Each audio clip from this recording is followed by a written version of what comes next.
Inflation is on the rise again. After a small dip in April, new data from May reveals an inflation surge higher than expected. Here's NTD's Melina Weiskup with a breakdown on today's data and what the president has to say about it. No good news for your pocketbook today, with latest inflation data showing consumer prices are up 8.6% from a year ago. That's the biggest yearly increase since December of 1981.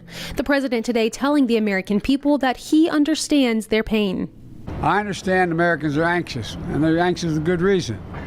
Here's where the highest costs are. Meats cost anywhere from 10 to 17% more, and milk is nearly 16% more expensive. Housing is up 5.5%, and your vacation this year could cost nearly double your normal amount, with airline fees up nearly 38%.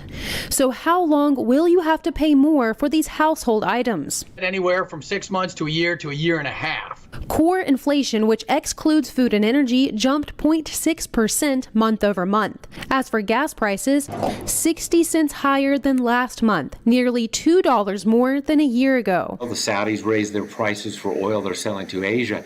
That tells me I don't really see relief in the near term.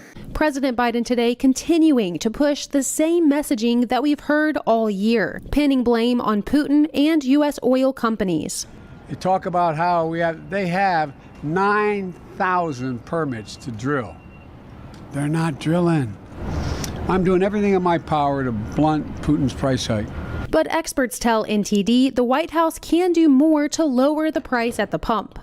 At these prices, I think it's fair to say oil companies are trying to produce. It makes business sense. They also are trying to produce natural gas. But you have to get it to market. And so the administration has to be transparent about whether they're also approving permits and licenses for pipelines. The Federal Reserve has raised interest rates to 1%. What's certain here is that the Federal Reserve will continue to raise interest rates in a bid to slow inflation. But what's uncertain, and the question lingering for many, is whether or not we've seen the peak of inflation. Reporting in Washington, D.C., Melina Weiskup, NTD News.